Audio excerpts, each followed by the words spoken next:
Hi, my name is Ali Machinchy. I am here at the 56th Fall for Fun. Well, it's the 56th event here, but this is the Fly for Fun fall event at Cumberland. For me, it's like a bit of a pilgrimage. It's an event that I'll always want to attend. I've been here probably about 4 or 5 times. One of the aeroplanes I bought with me was brand new for this event, which actually I kind of ordered and had built for this event a couple of years ago.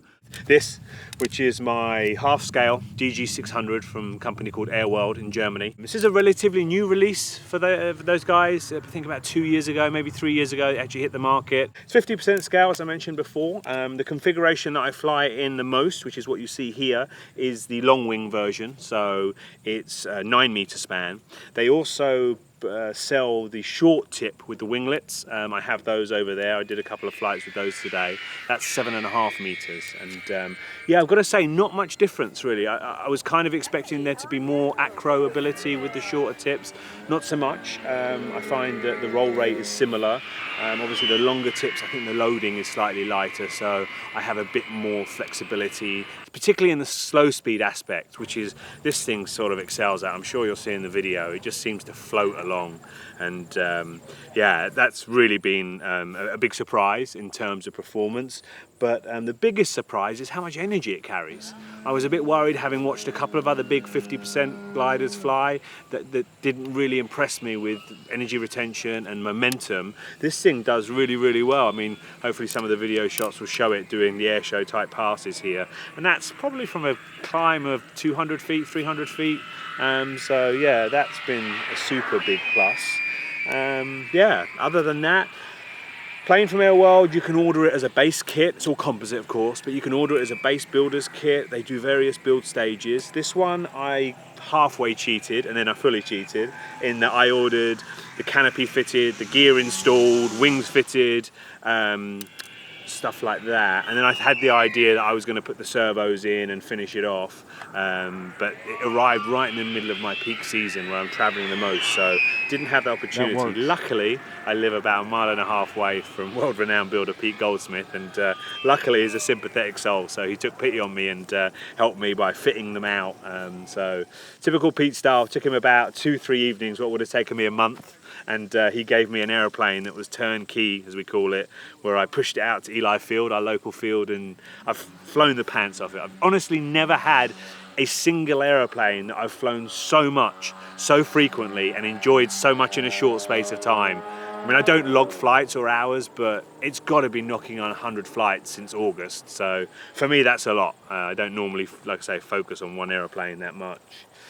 Equipment wise, we start at the front. We have the Torqueman motor system with a really snazzy quick release prop. It's the first one for me, so I'm still fascinated by it, intrigued by it, in love with it. So yeah, super slick. You just press the button, click it on for those that don't know, and it gives you a removable propeller, which I can't believe we didn't have it sooner. For its raw simplicity, the functionality is amazing. Airworld supplied that through Torqueman in Europe. They also supplied the motor. That came fitted as one of the options I spec'd. It's their 12S motor set up. I don't know the windings, I don't even know the size prop. It was literally what they recommended as a package. So I mate that to one of our Horizon Smart Avian ESCs, so 120 amp speed controller, which is way overkill. One of the cool things about that ESC is it gives me live telemetry, and when I'm cruising along flying at full power, it's 35 amps. So yeah, it's a long way off its 125 amp capability, which even that has loads of headroom. So to me, it's better to be over-spec than under-spec. And also for me, the reason why I chose that ESC was it's got a cooling fan built in. So this particular installation, like nearly all gliders, has zero cooling for the hot parts, the motor, the ESC and the batteries. So the cooling fan on top of the heat sinks for the ESC was a big plus for me, I think. So it's a big draw. Telemetry is cool. That goes to our smart receiver system, like the PowerSafe receiver system, the dual redundant battery system from Spectrum. Then that feeds out to 6300 servos, which are our flagship servo, standard size servo with about 700 ounces of torque.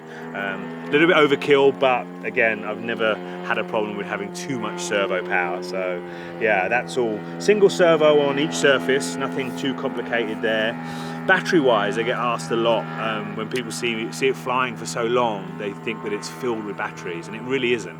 It's got two smart 6S 5000, so if any of you watching fly any of our E-flite foamies, the bigger carbon Z carbs or the big EDFs, that's the same battery. Two of those is what's flying this great big 30-foot beast. So yeah, it's quite a peculiarity to see such a big mass being flown by such a small energy source.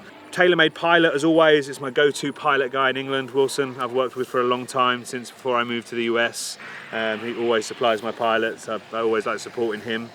Other than that, yeah, it's been a real, I can't overstate enough how pleased and satisfied I've been with this aeroplane. I mean, it was all just an accumulation of hopes and dreams came together for this event. You know, I wanted a plane to fly here. I wanted to come to the fall event. I wanted the weather to be nice and the air to be perfect, and it all just fell into place. So yeah, it's been a real pleasure filming with Bert. I'm quite anxious to see the footage we've got, because we spent a long time getting different angles and different passes. So yeah, I'm looking forward to see this finished product.